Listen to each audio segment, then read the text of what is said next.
Good morning, Party Track. How are we doing? Yeah.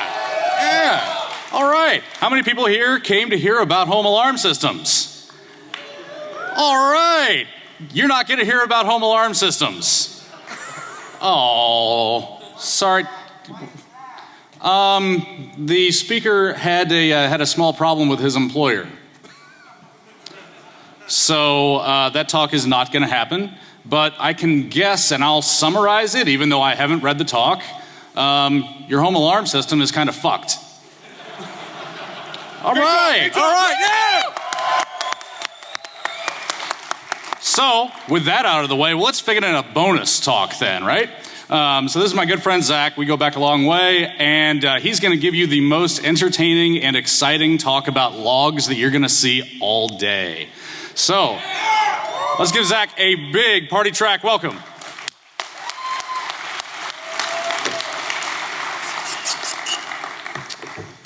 It's the most exciting one because there's no other one. But so before we get started, as Juris was saying, this is Logan. Everyone say hi, Logan. He was the one who was originally supposed to speak at this slot about, the insecurities in home alarm systems. And you may have seen a few articles, hit up on a few different sites about his talk. But last week, this article came out, and it sounds like that he had to cancel, ergo why I'm here. More recently, NPR actually did an article. They actually got time with him. I pinged him a few times to see if he, wanted to actually share some information that he could share, but didn't respond. So I just want to post this NPR article real quick because that summarizes pretty much what happened. He was supposed to be on stage, but because of the pressures put on him, he can't. So I'm just going to leave those names up there for a second. And we're moving on. So, in honor of Logan, because he couldn't make it, I decided to start our new meme. Ridiculously good-looking researcher has to pull talk, still impresses us all with his smile. And this is your top gear, top tip. If you're gonna do this and get your talk pulled, pro tip number 1, follow responsible disclosure if you're feeling nice. Tip number 2, don't name the vendor in a press release unless your goal is to get your talk pulled. See it too. And if you're gonna give the talk, and you're worried about legal action, go ahead and obfuscate and make sure you still have a job. So, top gear, top tip, if you're gonna do what Logan did for the future, for those of you who may be considering, doing his talk or a similar talk in a future venue, you might want to follow that. But so instead, you get me, Logging by Zach.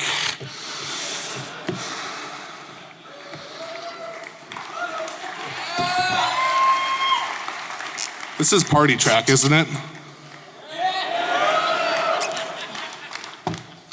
Good. So I always like to start the talks off with what this talk is and what this talk is not, so you don't have to spend the next 45 minutes listening to me ramble. So first and foremost, this is going to be a defense-focused talk. So if you're looking for some sexy Ode, you're not going to find it here. We're going to be talking about collecting, storing, monitoring, parsing, having fun with logs.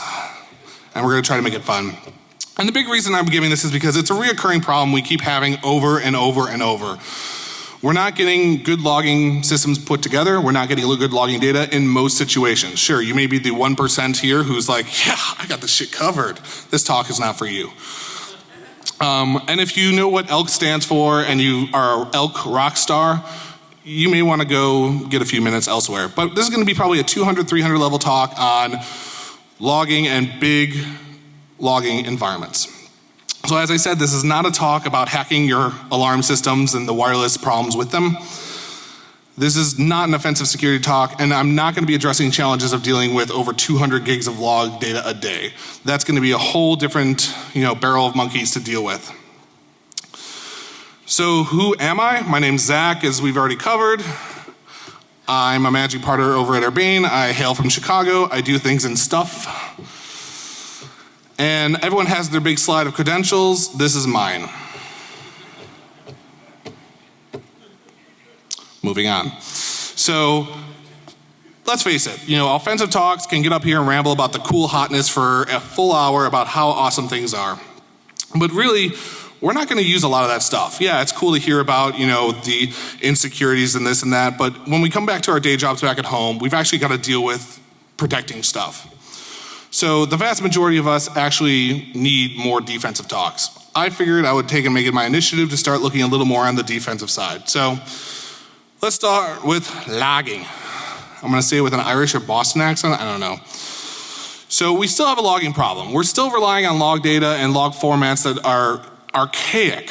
And we've seen, from me in my consulting role and from a lot of other people, we've seen that, the tech community has this figured out, but not from a security perspective. Their focus has been on, we want to know if there's errors, we want to know what user habits are, but InfoSec hasn't really figured it out. I don't know if it's because we're lazy or because we haven't taken the time to look at it, but I figured let's dive into it a little bit more.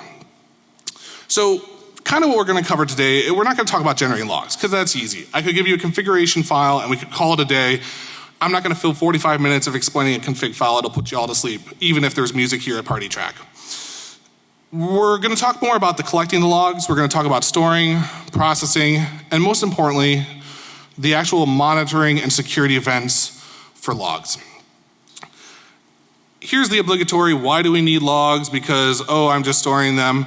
It goes beyond just security. We need it just from a management perspective to convince our bosses that we're doing what we're doing and we're doing it right. A lot of times we have to deal with this compliance stuff. Full disclosure, I'm a QSA now and I cannot say anything about it. So it's not out of choice. So long story short, compliance is going to be a driving force a lot of times for stuff. And we can use that also from a security point of view of going, hey, I got to meet this ISO, PCI, HIPAA, whatever it may be, whatever you have to deal with. We can use that to say, hey, I need a little money, I need a little time to actually do the cool security stuff I want to do. We need it from the security management perspective, duh. For incident response, duh. And from a technical operations side, as I said, DevOps has this figured out. They've got to figure it out from, we need this from an operational side, but they don't really share that information sometimes, or we don't have a DevOps kind of thing. And I'm using DevOps loosely. If people don't know what it is, it's the whole integration of developers with operational people and being one big happy family. And let's be honest about our current state of logs. Most stuff just kind of sits there or gets deleted. We have our log rotate set for 90 days because we have to for compliance reasons, and it's getting deleted. Or we're sending it to some product that's magically this pretty little box or pretty little VM or pretty little software, and we're storing it, and when we're having people come in to troubleshoot something or having that auditor or assessor come in, we're showing it to them. But honestly, let's be honest with ourselves and confess right now, we're not really watching them as much as we should in most cases. We've set it up because we thought we were doing the right thing, but we don't actually watch them. And I think a lot of that comes from the usual approach of watching logs. As you can tell, by the way, I love the TV show Archer. So all these images that don't have attribution, you can take them. But so the traditional approach of using a syslog server and using regex and grep and awk and sending alerts if it hits a certain thing, it doesn't really scale well. We can take and set it up for multiple systems and back up, but it really defeats the purpose of being able to search and actually leverage those.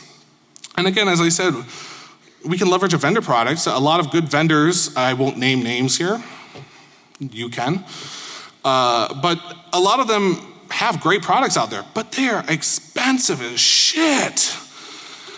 And the whole model is to do it as a volume-based licensing. You want to log more? It's going to cost you more.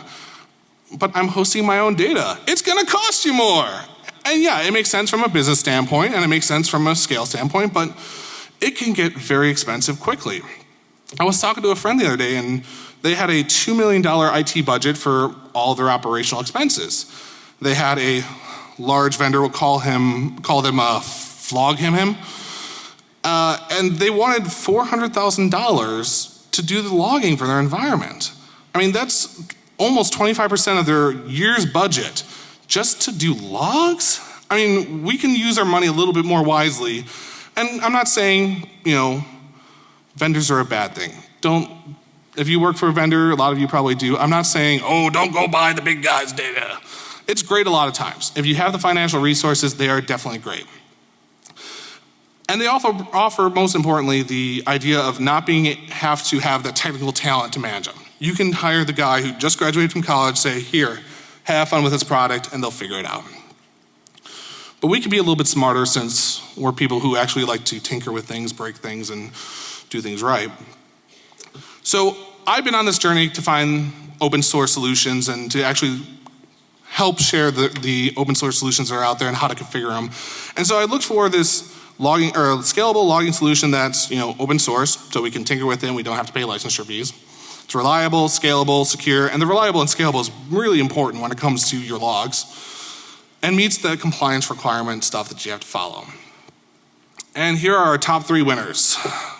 We've got Logstash, Elasticsearch, and Kibana, which is what I'll be talking about today, also known as ELK. As a runner-up, we have FluentD, which leverages Elasticsearch. They're a great product, or a great solution. I don't want to call them a product because they don't really sell it. And then there's Graylog 2 as well. Now, as you can tell, Logstash and Graylog are Java-based. I know, boo, hiss, Java, so memory consumption, but they work. And then FluentD is C Ruby-based, so Ruby. So as I said, we'll be focusing on Logstash, kind of going through what is this Logstash, Elasticsearch, Kibana stuff, and how do we get events, process them, alert them, search them, and most importantly, impress that boss, because that's what we're doing. And so that's the end of my talk. You should just go use it, and we're done. More or less my water break.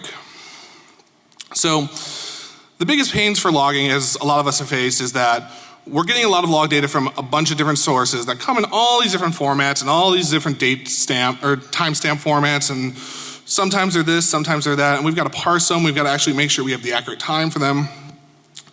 And so Elasticsearch, or the Logstash processor, actually tries to do that. And so this is a look as to how Logstash processes its data. So from a shipper perspective, that's kind of your syslog agents, your Logstash agents that are basically generating those logs and sending it to a central source. You have a broker which basically queues everything up so it can process it as fast as possible and distribute that job across. You have an indexer that looks at it, does the analysis of what is this log, how do I parse it, how do I tag it, and where do I ship it, and sends it off to search and storage. And then you got the pretty little web interface to actually monitor everything. This sounds kind of familiar to a lot of other products out there. But the cool thing with Elasticsearch and with Logstash is that you can scale it. So instead of just having one system, you may be logging 10 gigs of data a day, and then next week you've got to log 100. Obviously the whole title of the talk is log all the things. I'll start on the ramble about generating logs later, but the more data we have, the more we can actually do actionable intelligence for it. So to scale it up, all you have to do is take those little individual parts and split them across more systems. So you can take and split the broker across multiple systems to queue everything up and have a little more redundancy. You can take the Logstash indexer and split it up across multiple systems to actually process those logs. And then your Elasticsearch cluster obviously could grow as well for the storage and the searching. So as I previously said, we're going to focus on really the aspects of collecting and shipping logs, storing logs, processing, monitoring them, and searching them. But obviously there's that generating log component as well. So first things first, the biggest reason a lot of us don't generate the logs we need to is because we're using some commercial product and paying based upon how much we generate. That doesn't really work well for security and for event monitoring because you're starting to get in that case of picking and choosing before you get the intel. So my theory is we should build something that we can collect all the logs we want, and the only cost to us is more disk space and more processing power, which is now relatively cheap compared to other things. So in order to collect the logs, Logstash has this thing called inputs. And so we can use our traditional syslog that everyone has fun and familiar with, the archaic syslog of text. We can also leverage Logstash's agent Lumberjack, which is a thinner version that actually can do the parsing of the data on the clients. And we can also do timed queries as inputs, and I'll touch on that in a second. So going through kind of the different systems you typically have to face for your Linux, Unix, and Mac logs, obviously you can leverage syslog agents just as is and send that data to Logstash. Or you can also leverage the Logstash agent, which is Java-based. Now obviously you have to do that trade-off of do I want to install Java or do I want to just send it with syslog. Syslog. So it also supports TLS as well. So for those of you who are like, oh, UDP, syslog, it'll lose stuff, it's not encrypted, it does support TCP and TLS. So the good old Windows logs that everyone has the hiccup on and everyone's making their money off of because there's no good solution out there for Windows logging agents. You're able to do it with, obviously, Windows log/agent. Again, you'll be installing Java on systems. Or there are syslog agents that are available open source, free, and community editions of them online. So NXLog is a great one that basically takes whatever you're sending it, files or Windows event logs, send it off to syslog. And same thing for Snare's open source edition. Now both of these agents, NXLog and Snare, have commercial versions, so before you go, Zach, they have a paid version. They also have an open source community edition. It just doesn't have as much pretties.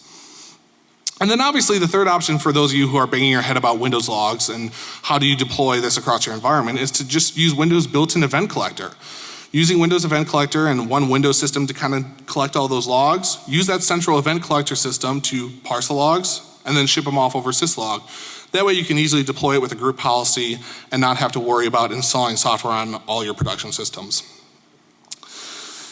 And then obviously the device logs, your network devices, your storage devices, your traditional syslog works well, but what's one of the cool things about Logstash is it also offers SNMP traps as well. So you're able to just send SNMP traps to it and it's able to parse that and push it into the logging complex. You can also send raw socket data and it'll be able to parse whatever it has coming in. And then able to make exec calls, which I'll touch on in a second. But most importantly, a lot of times we focus on just the operating system logs and the application logs that get fed into the syslog complex.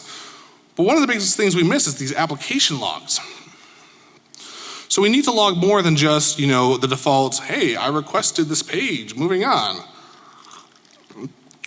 Leveraging web app logs and integrating into the web app code with your development team to generate, hey, I saw a password change, this seems weird, oh, we just got a bunch of sessions that didn't exist, send something into the main logging complex.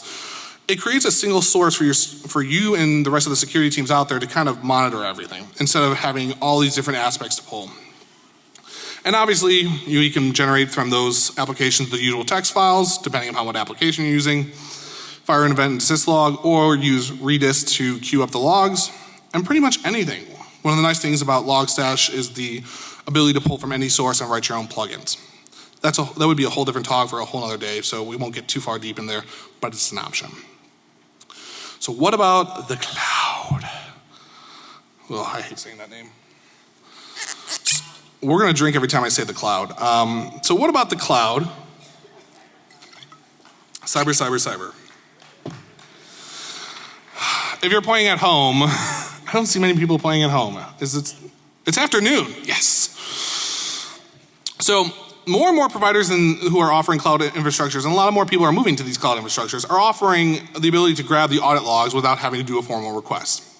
So a lot of people aren't monitoring this. Recently, I'm trying to remember the name, Code, someone fill me in, that had their AWS instances completely, thank you, Codespaces. Codespaces recently went under an AWS attack, and yes, we can argue over how their infrastructure was actually set up, that they should have had their backups in a whole different environment that wasn't AWS. Whole other talk, whole other day. But we aren't monitoring those logs there. We're pushing all of our emails, not we all, but a lot of places are pushing these logs and this data out everywhere and not monitoring it. We're not monitoring who's logging into our Google Apps account. Someone could be sitting there for months or logging in from some other geolocation that doesn't normally log into. No one's checking AWS to see who's got our API key that may have accidentally ended up somewhere. Something seems weird. So some of these services have started offering the ability to actually take and grab these logs from AWS, Google Apps, Box, Salesforce, but others aren't yet. So these are kind of a top gear, top tip of different options for logging if you want to start pulling logs from these cloud services. So AWS has CloudTrail. Oh, thank you. The gentleman is keeping me honest. Thank you, sir. AWS has Trail, which basically takes event logs every 5 minutes and pushes them into an S3 bucket. Logstash is able to pull those S3 buckets and parse those logs. Google Apps has their Reports API, which is basically an API you can make queries against. Box has their Events API. And Salesforce has login history now. But correct me if I'm wrong, but Office 365 currently doesn't offer any kind of live parsing. You can request them, but that doesn't help you with monitoring it. Dropbox, same thing. You can see it through their dashboard, but you can't have any kind of API access to it. And GitHub, I have yet to find any kind of logging other than enterprise. And more people, for some reason, think it's a good idea to push all your enterprise code into GitHub. I love GitHub, don't get me wrong, but I think it's kind of a bad idea to push everything out there. But, so as I said, Logstash can pull from these from either an exec or from a built-in input. Now you may be like, okay, you're talking about all these inputs, what are they? This is a list of the current version of inputs. And there's a lot that are, we'll call them alpha, and we'll touch on that later, but there's a lot that have been established, tested, and well-rounded. So as I said, you have exec. Exec will let you run any kind of shell script, any kind of Ruby script, any kind of command whatsoever, take whatever the output is, and send it into the logging infrastructure. So you can customize exactly how you want to get that log data. You know, if you don't have a traditional source of data, you can start querying other APIs. And in fact, you may see also on that list, there's a Twitter plugin. You can have it monitor the Twitter stream for mentions of something, hashtags, whatever, and put that into your logging complex. I think that's pretty cool. That you're able to be like, oh, create a security event, somebody just doc dropped this. So, and as I said, it's got the S3 input, it's got exec, and it's got a few other things in there, and the SNMP trap as well. So those are the different inputs. So as I said, traditional inputs, you can still use the syslog to collect the events and Redis and all those other agents. But the idea is then, do you really trust this somewhat young product? By the way, I didn't mention, Logstash is now a part of Elasticsearch and their whole parent family, so they have commercial support behind them. But do you really trust this new Java-based application with all your logs all the time? So yeah, I mean, if you're one of those people who live on the wild side like me, you can send it straight to Logstash and just be like, here, have fun. But you can also take and build a logging complex where you're able to send these logs and parse these logs in different ways.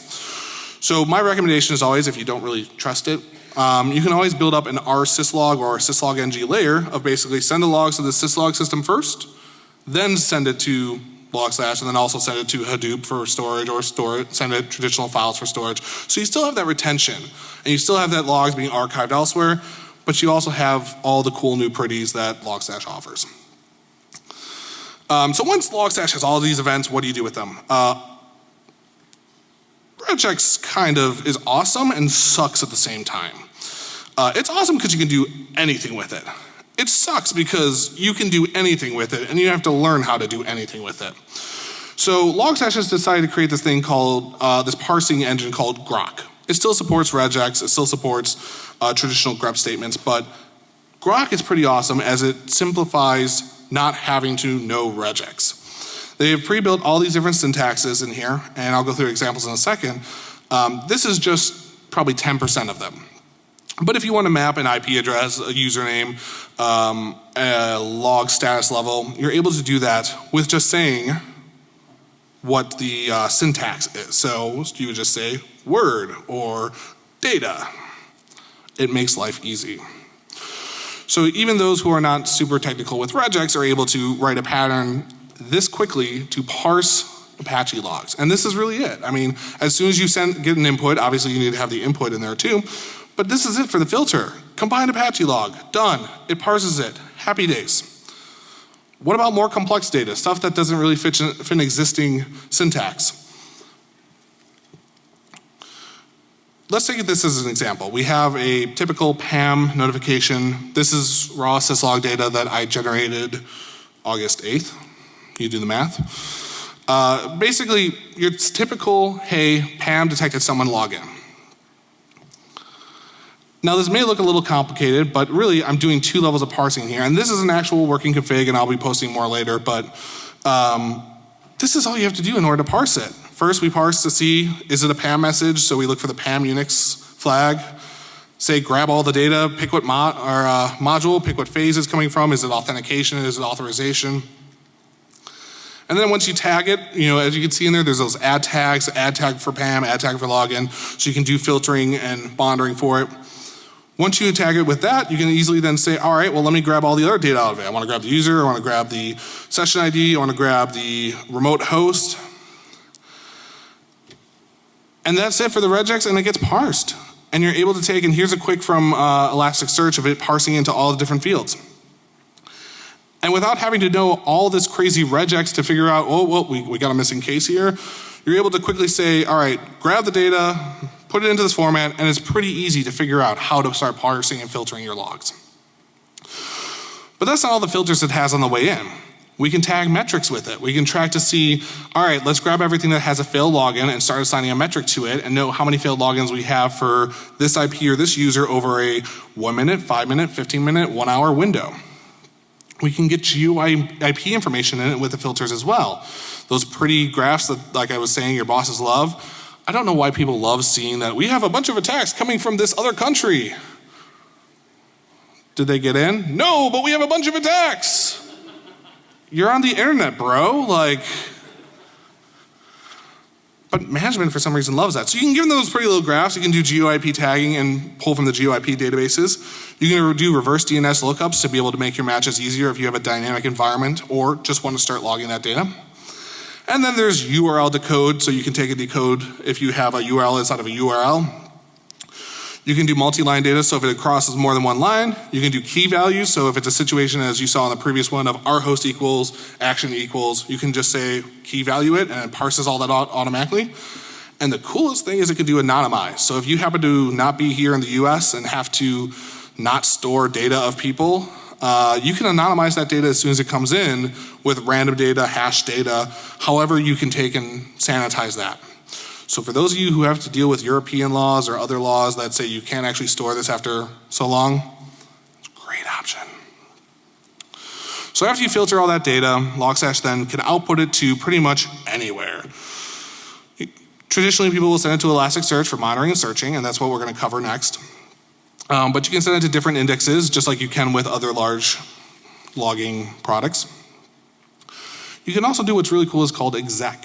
So with exec, if you see a certain set of flags or you parse it out and filter it out, you can take and go, oh, this looks interesting. I wanted to do something every time I see this, but I don't want an email. I wanted to, I don't know, automatically block something. You can just make an exec call to whatever script, and I'll touch on some cool things later. If you're like me and you don't want to keep changing your filters and want to dynamically change how things are, you can make just a simple web call to some other monitoring app that you wrote and say, hey, I saw a bunch of odd things or I saw a login from this IP. Do something with that. And write up a web app to, instead of having to script and write all this stuff and keep restarting your filters, you can just say, send all this login information to this other web source and tell me if I should generate any kind of alerts. If you're someone who sits on chat all day, you can send it as into your chat logs. I don't think there's an IRC output, which I was kind of disappointed in. If you're a user of PagerDuty, you can send it there, or your traditional email notifications that go in that bucket you never monitor.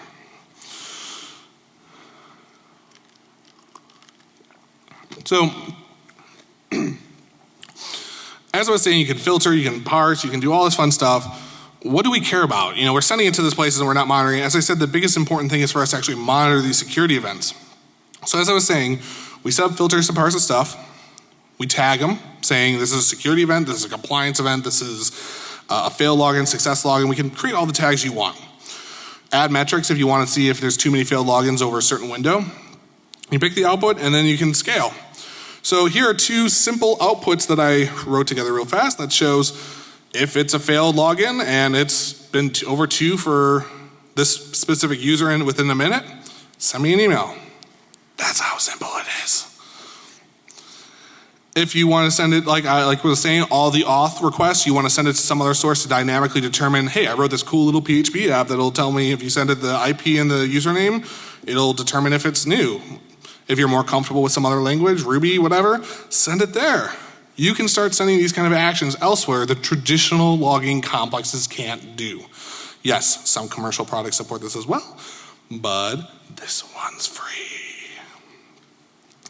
So in the second example, obviously, anytime there's an auth request that's tagged as an auth request after we do all those filters, send it to whatever. That's not actually real, so don't go trying to query that. You're not going to get anything.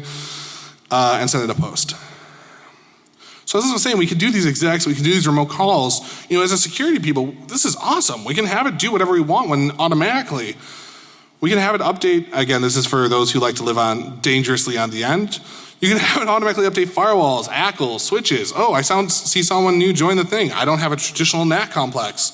Go ahead and tell it to disable the switch port. Cool, exec, wrote this cool little script, done.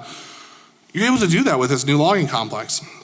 Notify a user directly. Hey, somebody logged in from a new IP address and this looks weird, or it's not from within the US or whatever country you're from. Hey, this is weird for them. Let me send that user an email and make it their responsibility to go, hey, security, something's up. I didn't log in. You don't have to monitor that all, and you can start using your logging complex to generate those kind of alerts directly to your users. Obviously, notify for admin logins, both on an internal and external side. One of the greatest things pen testers will talk about is like, oh, I got admin on all these systems. Oh, yeah, I crawled across the environment. Why aren't we logging and detecting that? Admin shouldn't be logging in remotely typically, and why not generate events for people to follow up on that? And then obviously, for user logins on new machines, hey, Jim doesn't normally log in this machine, and I haven't seen this before. I'm going to generate an event. And this is easy to do then with these filters, with these custom outputs that some other logging complexes don't support. So again, we've got the monitoring, we've got the collection, we've got the storage. What about the searching? That's one of the biggest problems with traditional syslogs is that you have to run grep, awk, run through this text file, wait, go through 10 gigs, come on, give me something. So, since it's based on Elasticsearch, the crew over Elasticsearch is complex, has this pretty little front end called Kibana. Kibana pretty much looks like every other logging searching thing you can ever imagine. And you're able to quickly search for the events, correlate the events, and go through there. I'm not going to go too far into Kibana because you can create all these pretty custom dashboards. You can go through and have the pretty maps for the management. As we were saying, your boss loves them. Do this for your boss to get a better job. But no, I mean, or get a raise, sorry. But so this works great. But that's all the pretty dashboards. You can do all the searches. Really, like I said, we're focusing on the security side, getting those alerts, getting that notification. But you may be going, for those of you who know what Elasticsearch is, maybe going, dude, Elasticsearch, really? That shit's kind of not has any security controls whatsoever. Yeah, it does not have security controls whatsoever. You have to build them. So as I said, it's not an easy solution, but it's one that you can scale and customize greatly. So Elasticsearch is made so that basically you can cluster with everything, multicast to figure out all the other peers, doesn't have authentication, just trusts everyone, gives everyone pseudo rights.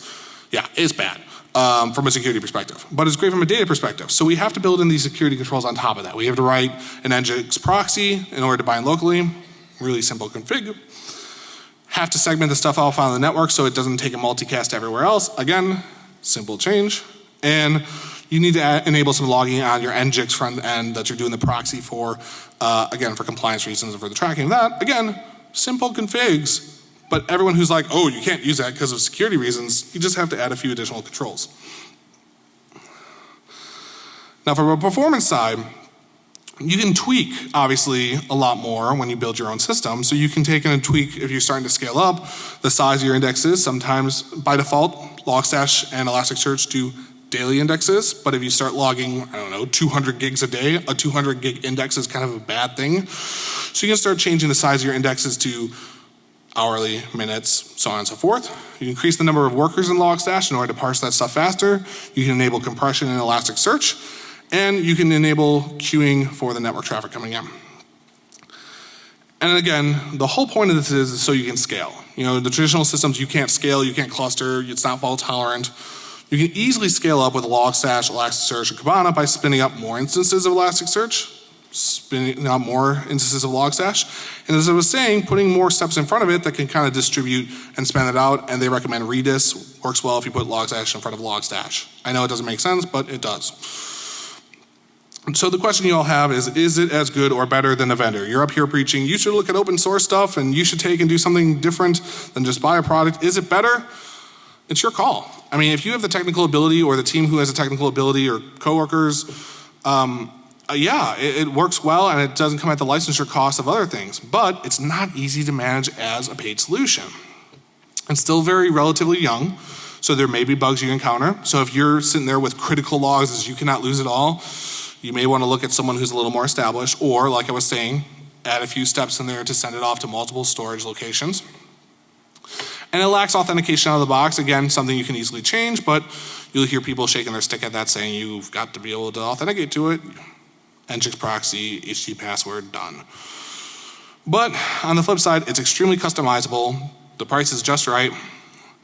And some enterprise support is available. And you can even use it in the cloud.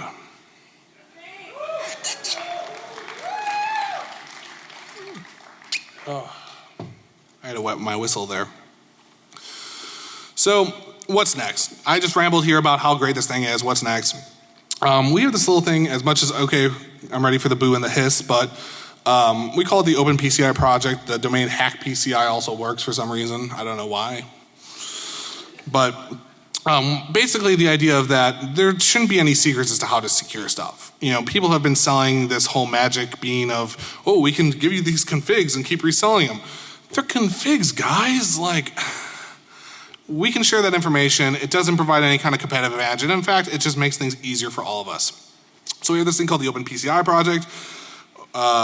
It needs an update for all this stuff, but I will get that soon. As soon as possible. But basically, to take and share this information, and we'll take and share all the configs, the base parsing, a VM that's ready to go that you can just spin up right away. And obviously the hardening guides, as I was saying, Elasticsearch, Insecure by default, some hardening guides and configs that just, here, paste this Nginx config. It works, great, awesome. To make it as close as similar to these large commercial products, but obviously you need a little more hands-on support.